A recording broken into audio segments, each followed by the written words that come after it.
Welcome to Slow Down to Speed Up. I'm Brian Wang, an executive coach who helps startup founders grow by working through their biggest challenges.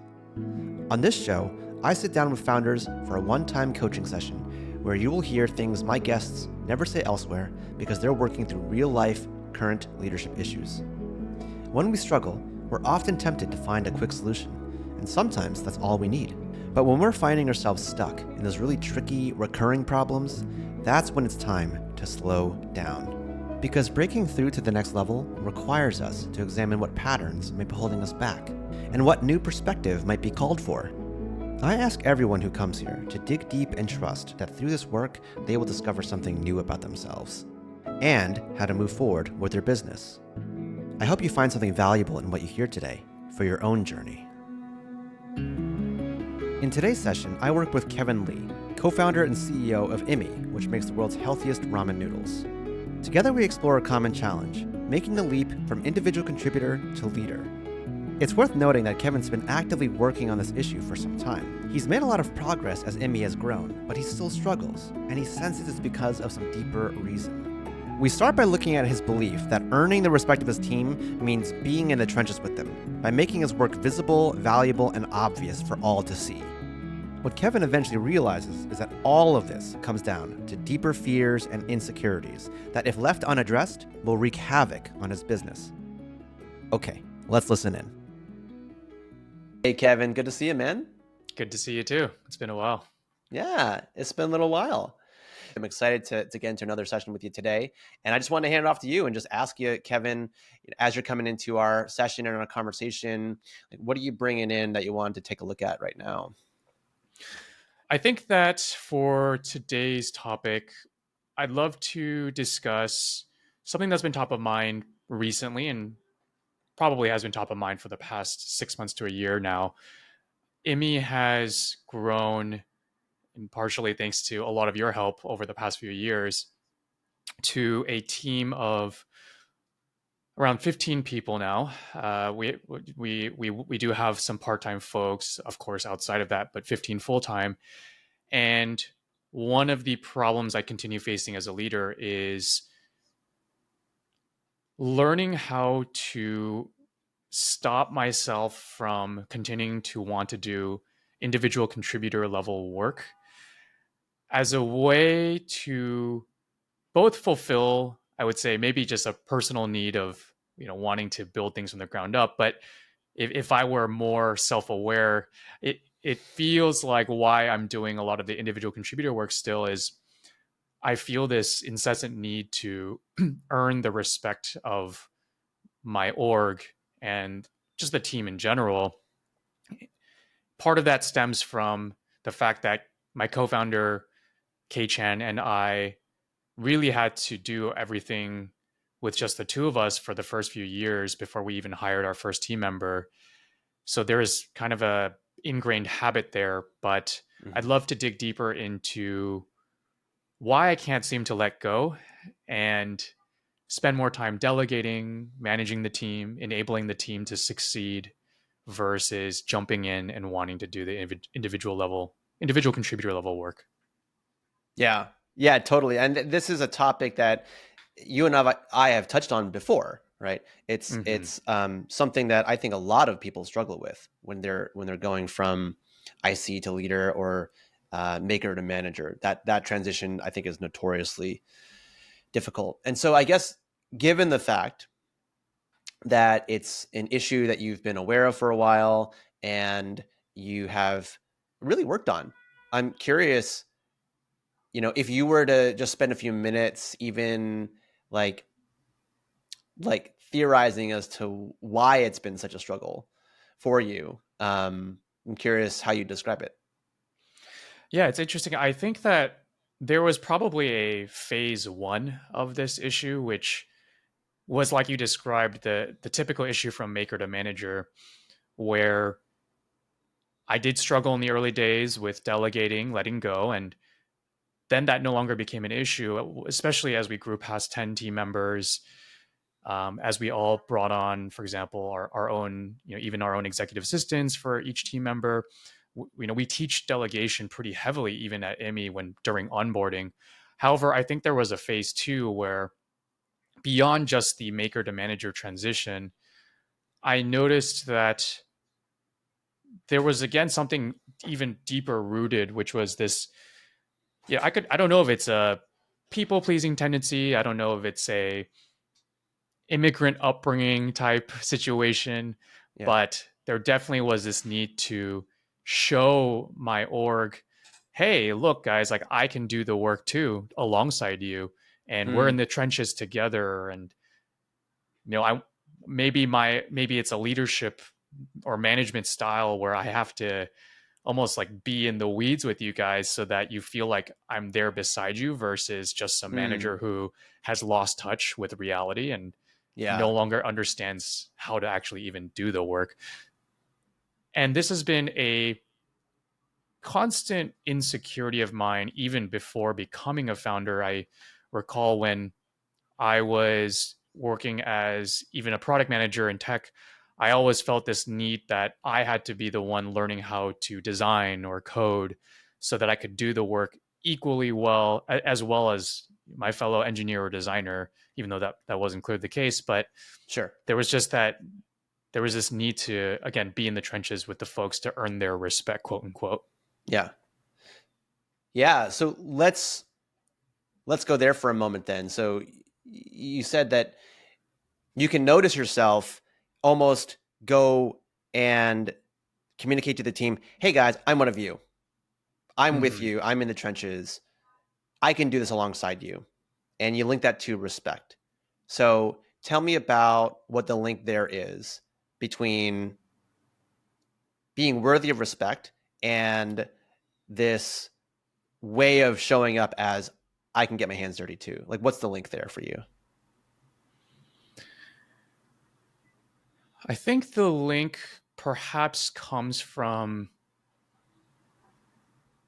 my own experiences working in my career prior to starting immi, where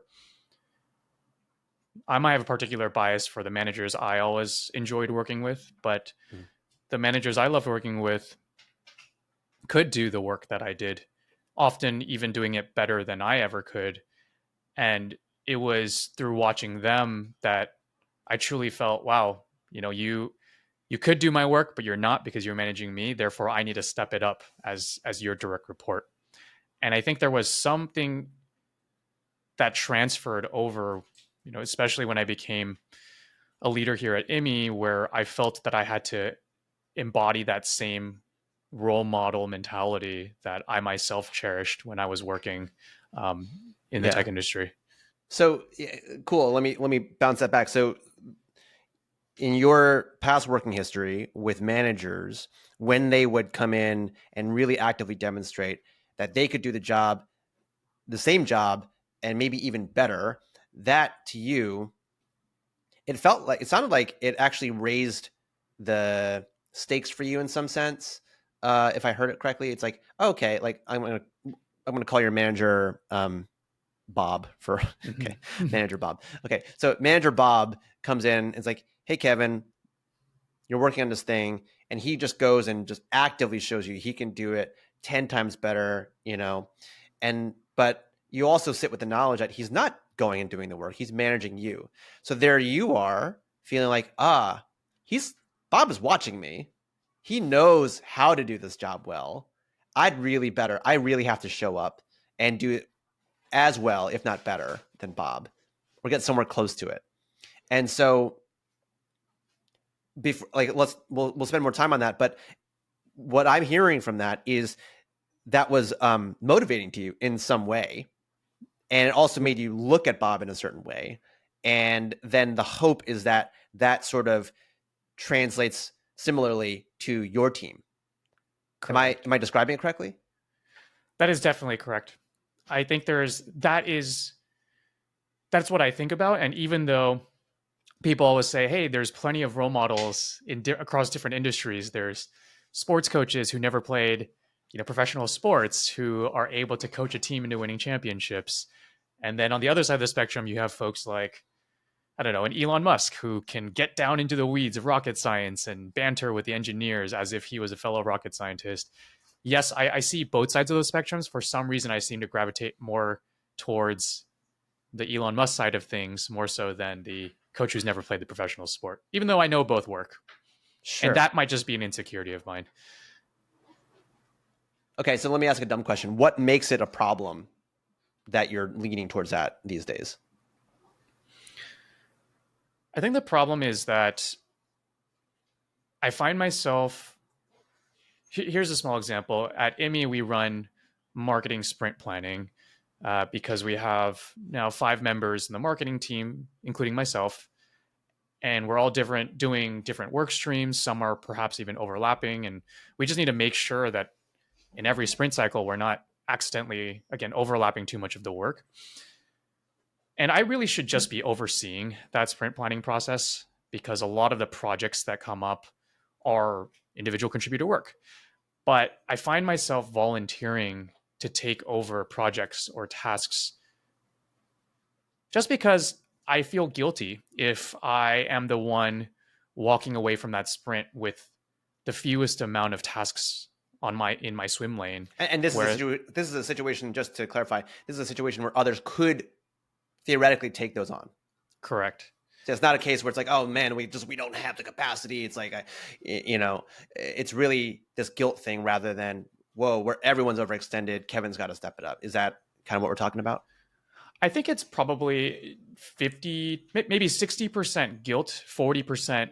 Oh, that does sound exciting to me. But then Okay. I start to question, oh, should I even be excited about it versus should I just delegate, enable other team members to take it on?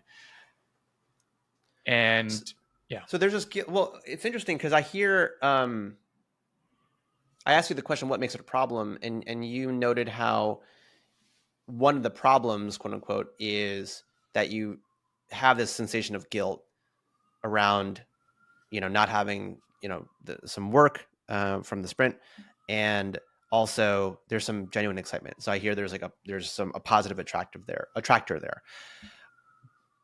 If we were to look at the team though, like what is the problem for the team, if any, right now, as you're touching this? I think one problem is that if I develop a habit of consistently wanting to pick up tasks or projects every single sprint, I'm going to overload myself doing a lot of this individual contributor work versus spending time as a leader doing what a leader should, which I think we've spoken about, and I won't reiterate all the things like making sure the people are, the right people on the bus, setting the vision, setting the right goals, giving people resources.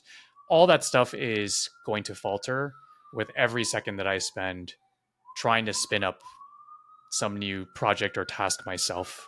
Mm-hmm.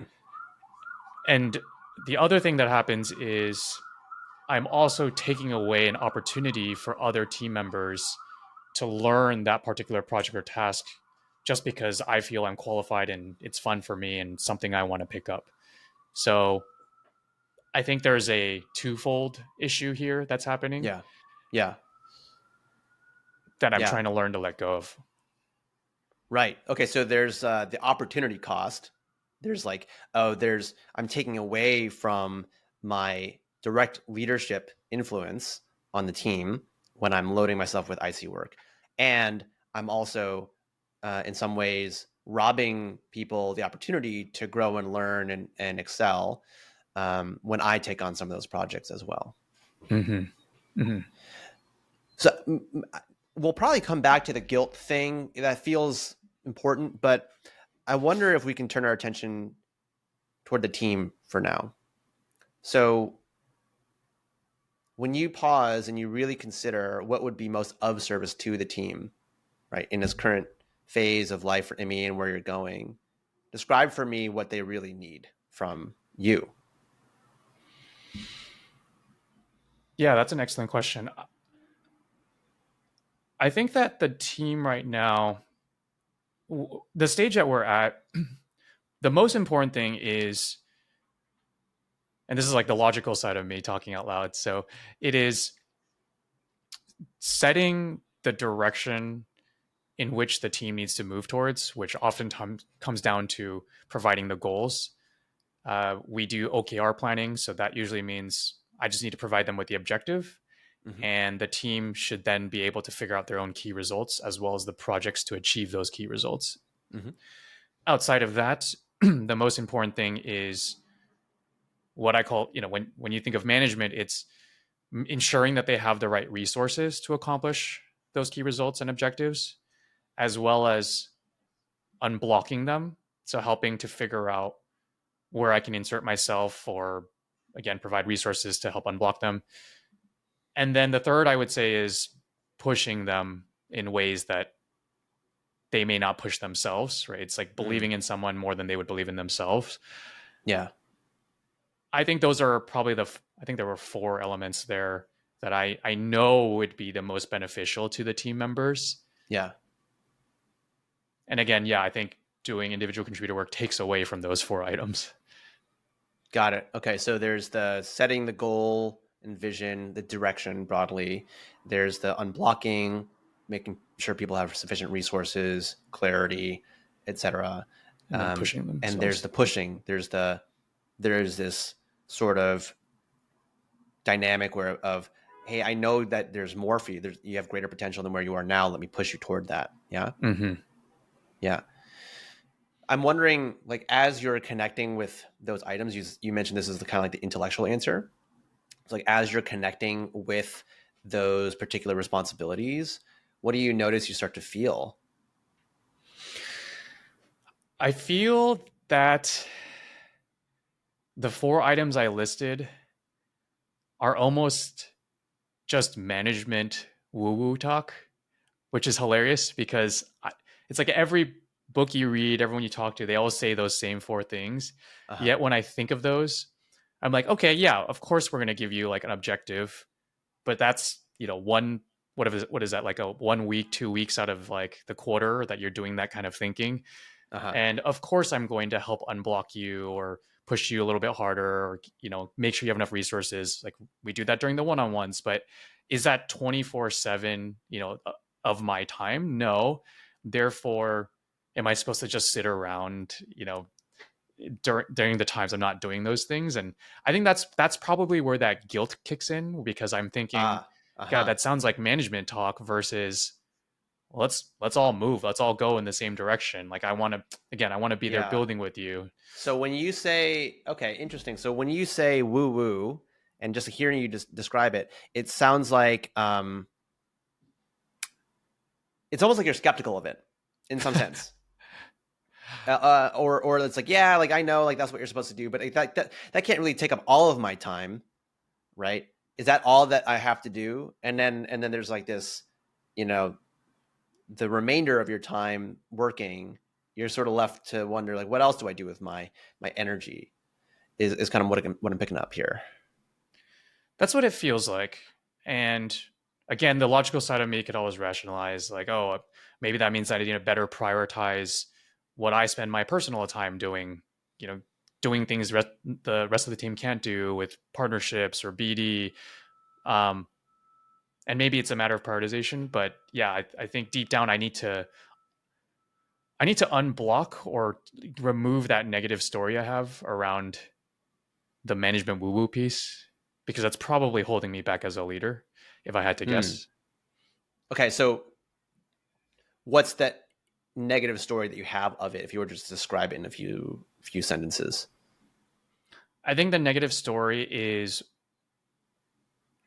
having worked a decade in the tech industry at mid to large to hyperscale companies, and seeing middle management that feels more like bureaucracy than actually helping push the organization forward. Mm-hmm. And when you see that kind of bloat, you can't help but feel that sometimes managers don't really do anything. And Mm. I don't ever want to be a manager like that. Mm. I want the team. People say, what is it? They say servant leadership. I don't even know if that's the right term here, where it's like, I've always interpreted it as, as like you are doing the work with the team. You are the servant of the team in a way. And maybe that's just something I've tried to adopt, Uh-huh. or the mentality. Maybe I don't even have the definition right. I need to figure it out. But um, yeah, I think that's where that comes from. So you have this direct experience of management as like a bloated function. Yes, and to be fair, I was a lot more junior then, so there are probably many things I didn't see that management was doing. Mm-hmm. Maybe they were shielding us from, I don't even know. Like, I think the later I get in my career, the more I start to realize how naive I was earlier in my career. Sure. So I'm trying to have the empathy, but it is hard to unsee those things. Well, what that sort of brings up to me is, um, in a lot of ways, there's this invisible work that leaders and managers do, and then there's the perception that the teams that they lead have of the leader, right? So Mm-hmm. no matter what, people are going to form opinions of you, and it's almost guaranteed that those opinions are not going to be like a full reflection of reality, because that's just the way humans work. Like we don't contain all of the truth of everything, right? It's all subjective. And so the reason this is coming up for me is because I'm hearing you reflect on how it felt back then. There was like this naivete, and then how it feels now. It's like you have this knowledge that not everything a leader's doing might be so obvious to Mm-hmm.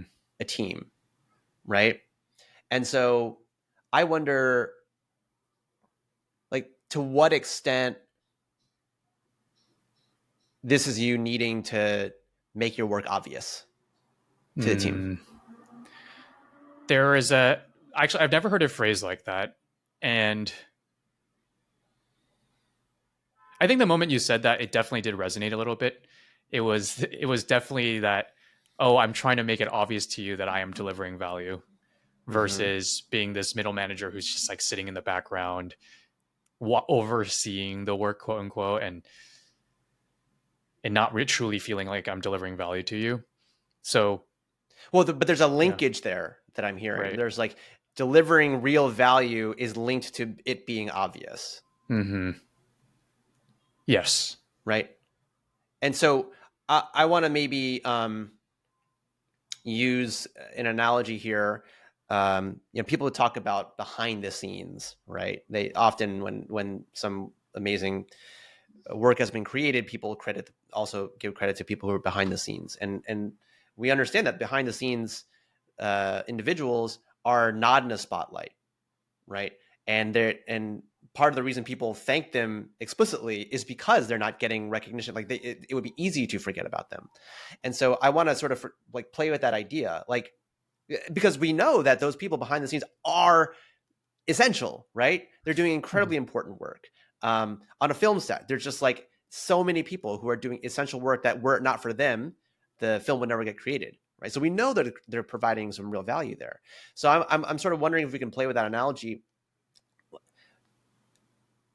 What if it were possible for you to know you were really providing this behind the scenes work or invisible work, whatever you want to call it, without it having to be obvious from the outside or even to the team per se? Mm-hmm. Like, what if it were possible for you to just sit knowing I am really aiding this team, and they may not even know a lot of the ways in which I'm doing that on the surface? I mean, I would love for that to happen. I think part of that almost feels like I just have to learn to value myself and the work that I am doing without needing the external validation from a team member or direct report saying, "Hey, Kevin, you're doing a great job. All the stuff Uh-huh. you're doing to help manage me has really helped unblock me." Like, short of them directly saying that, I just need to feel that level of confidence, and I don't think I'm there yet. Okay, so And let's pause there because I think what you're touching on feels really important. So could you just say more about the piece where like I need to value myself more here? I think that I think that a lot of times, what you said around, like, a lot of leaders do a lot of work behind the scenes. They don't get credit for it, and that's okay. Like, I'd like to hope that that is the case for me and the team. I'd like to hope that everyone feels equally that I care about them as a manager. I truly care about their development. And I don't need them to tell me that, right? I think I just inherently that's the type I want to mentor them, help them grow. Sure. Yet at the same time, But there is a part that does want to hear that. true, yes, I think from just like a basic human ego, yes, of course it would be nice to hear that, to also as like the feedback loop to know you are doing a, like you want to make sure you are pointing them in the right direction, you are doing a good job. So yes, there's probably ways I can solicit that kind of feedback. Maybe I just need to do it a little bit more actively during one-on-ones. Well, I want to maybe comment on that. So I think you could do that. You could go and um, speak to your team in a way where maybe it opens up more of an opportunity for them to give you positive feedback. And I think positive feedback is fantastic. Um, but I'm more curious about sort of how you're relating to the need itself. So let me try to be a little bit clear about what I mean. Because what I'm hearing in this conversation, Kevin, is that you notice the desire to receive praise from others, right? And we might even agree that that desire to receive praise from others is part of the quote unquote problem. Like quote, it's part of what's driving you to kind of do the icy work, right? Mm-hmm. Or the flip side to that is the guilt, right? If I don't have that work, icy work, then uh, I must have done something wrong, or I'm not going to get the praise I want. There's multiple angles there. So that all feels like it goes back to this thing where I need to value myself. Like, what does that mean to you? Hmm.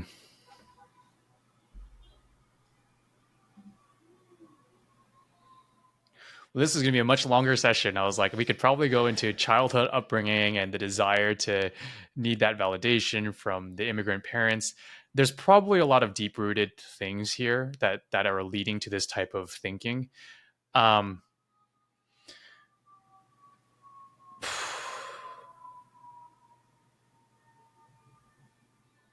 Gosh, I'm trying to figure out where to even go, given how massive this could be if we were trying to dig deeper.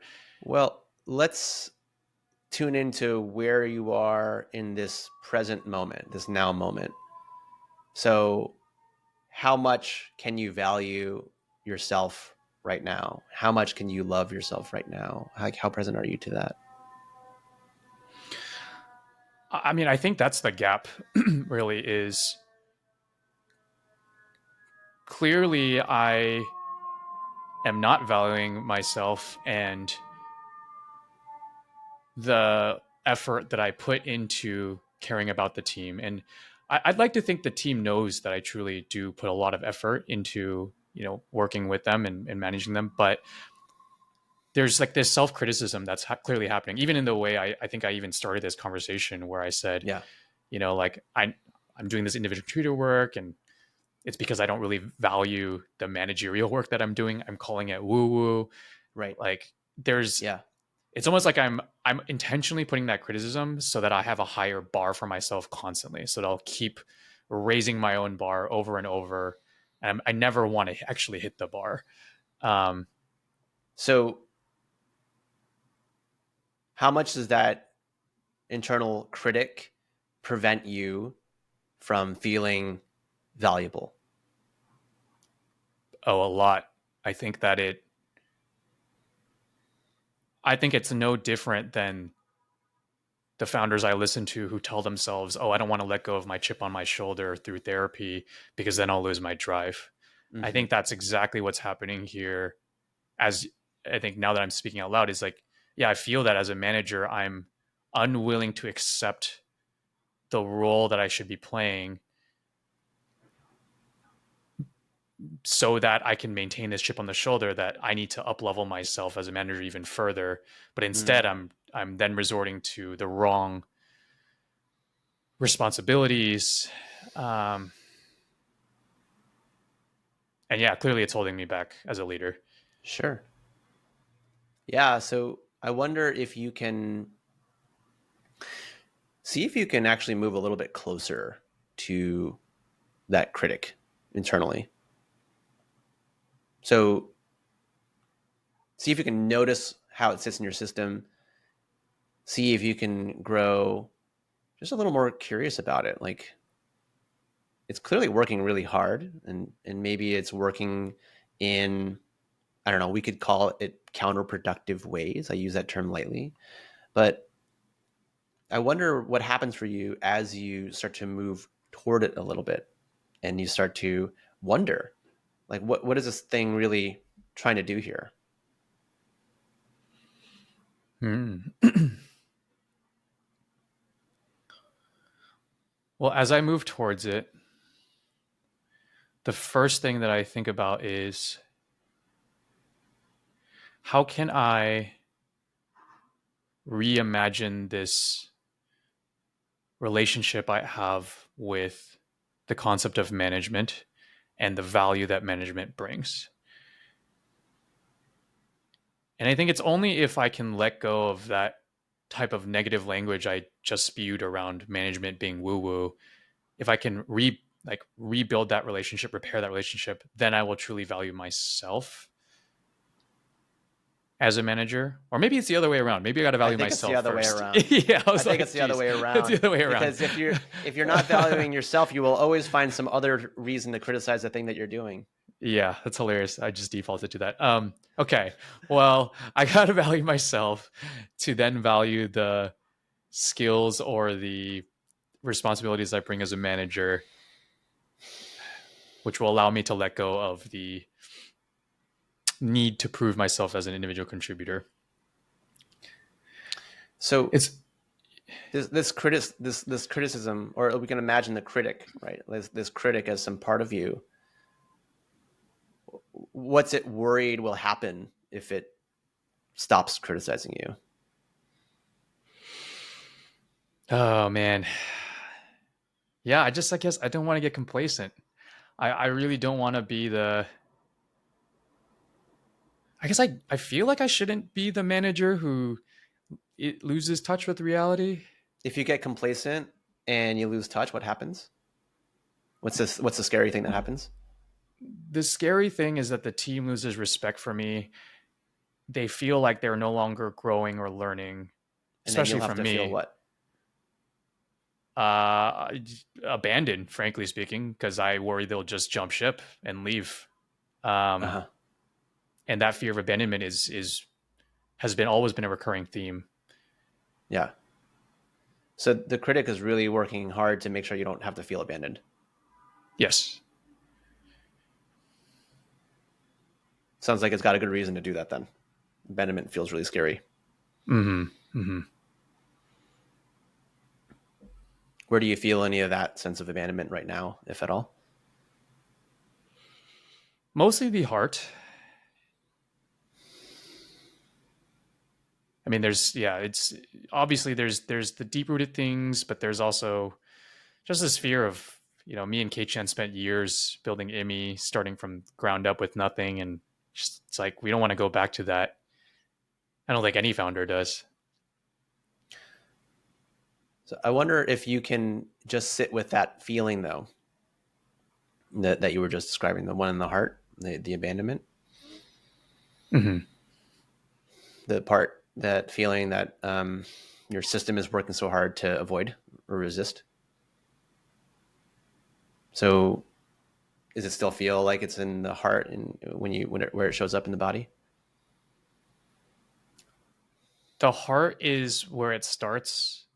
The gut is where it lands when I think of the worst case scenario. It's almost like a punch in the gut. Oh my god, the abandonment is happening. Yeah. Yeah. So what happens if you just allow that? If you allow yourself to feel that a little bit right now?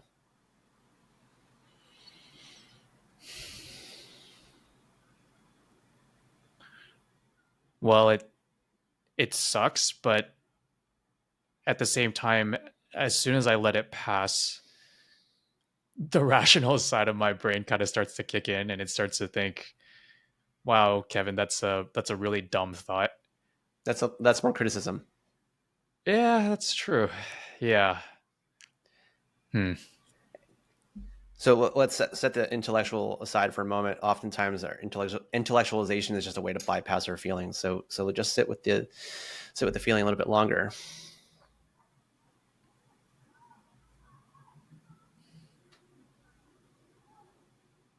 Yeah, I'm trying to feel my way out of this. That fear of abandonment. Uh, It's it almost feels like the only way out of it is to rationalize it through the intellectual. yeah, that's often how painful feelings work, right? Mm-hmm. They're so intolerable. Like we want to find a way out by mentalizing and intellectualizing.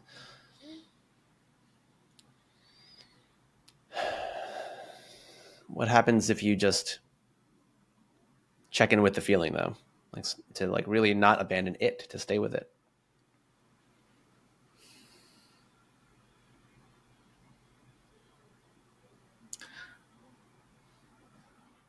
I guess it doesn't feel too bad to just feel it all the way through,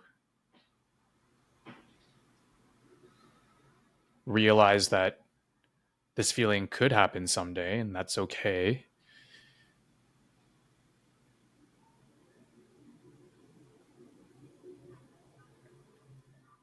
Yeah, I guess it's maybe most of the internal struggle is like not wanting to feel these feelings, and therefore you do whatever it takes to not feel it, Hmm. versus just feel it all the way through, and then it kind of just passes.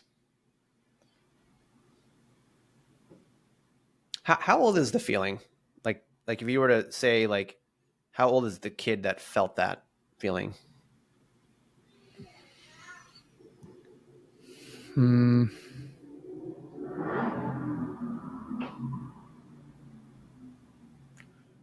Very, very young.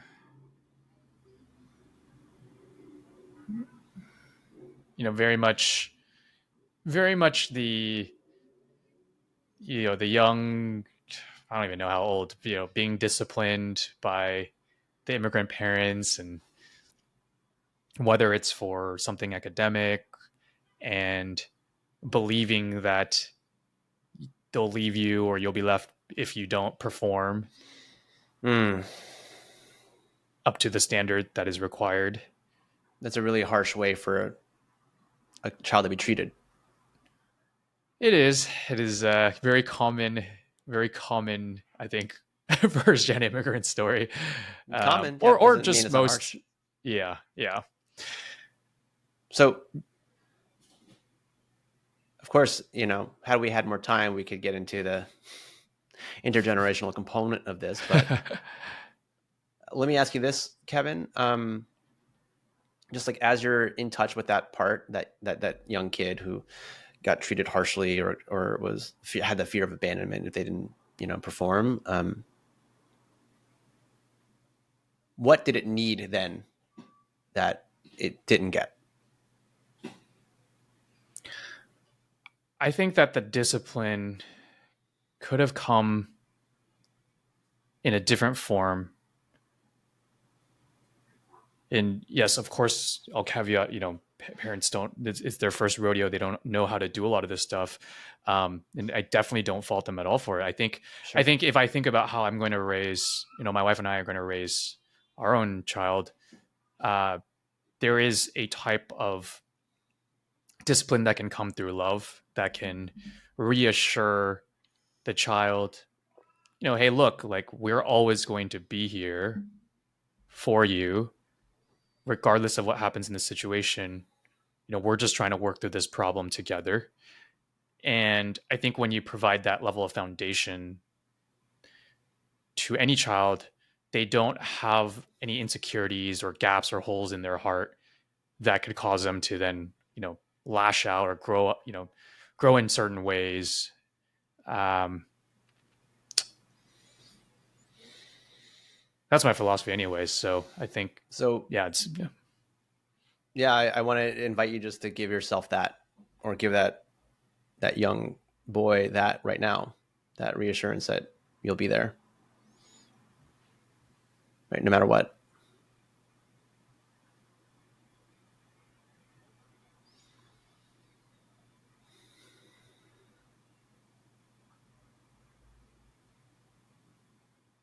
Yeah, there's a vicious cycle, and I think I do think if we had more time, there's something to go into here. Um, I think there's this element of, I feel confident telling that young boy that it's going to be okay because I feel extremely self reliant because of this feeling of this chip on the shoulder that I never wanted to be abandoned, and therefore I was going to do whatever it takes to get to a point where, that I would never feel abandoned by anyone because I could rely on myself. And I think there's that perpetuating cycle of that chip on the shoulder that founders talk about, and it's going to take a lot of deep work to unlearn that and work on that piece. But I have to admit, it's not something that can be done, I think, in this short session, which is why I've always appreciated our sessions together, because this is something I know we've worked on for years. Self-reliance, it can be a superpower until it starts to get in the way of something else. Yeah. But yeah, I guess just to reflect on what you said, I think even with all of the like the wounding that caused you to have to be so self-reliant, um, there's no need to take any of that away. You, present day adult Kevin, can still provide that younger version of yourself that promise of being with it Mm-hmm. exactly as you are today. There's no need to change that. Right.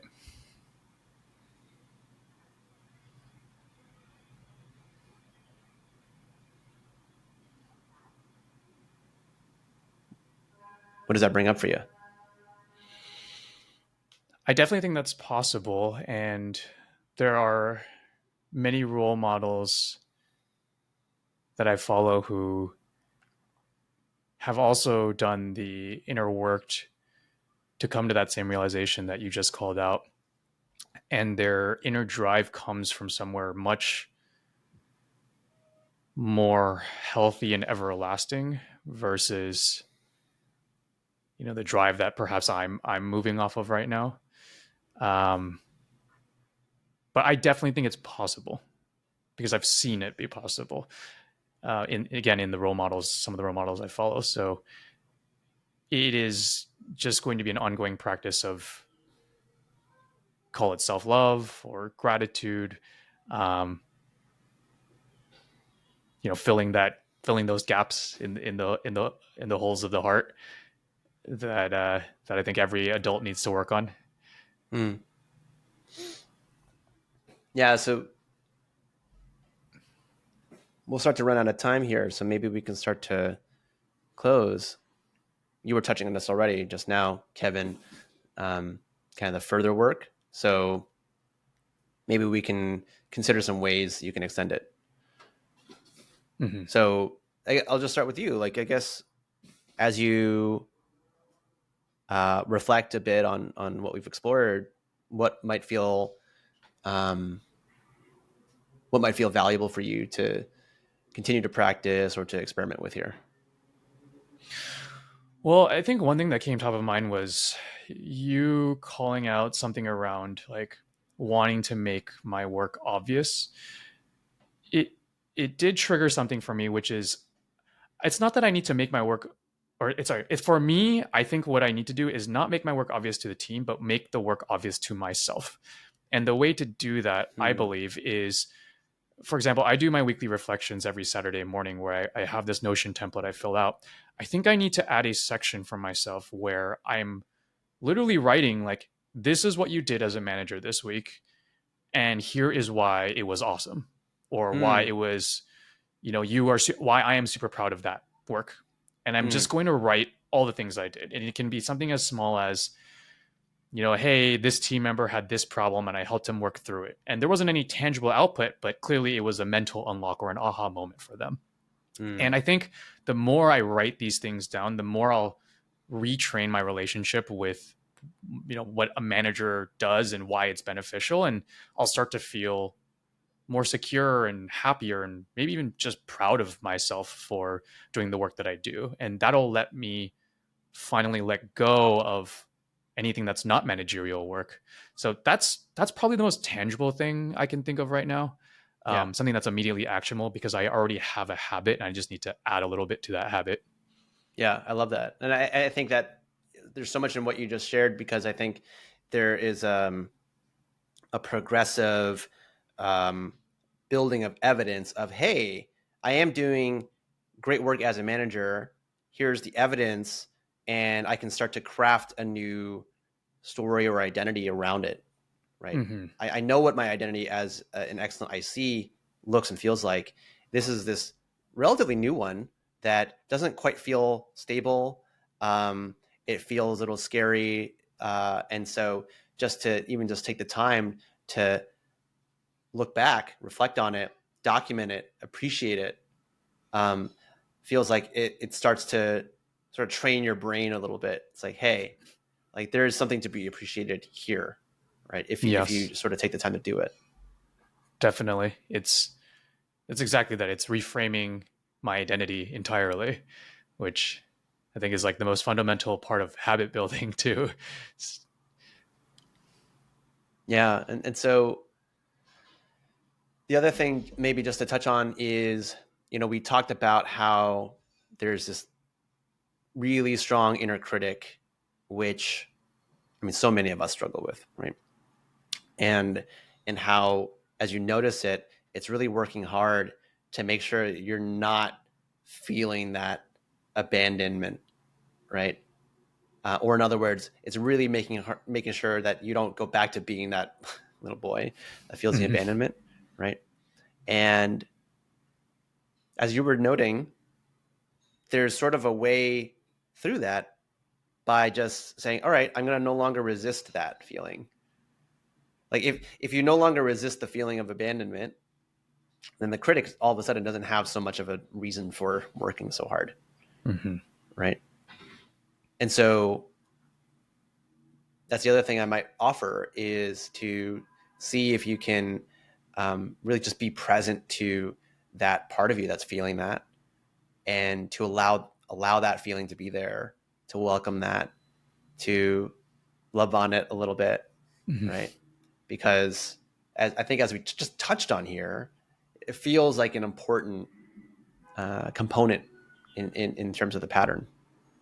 Definitely. Yeah.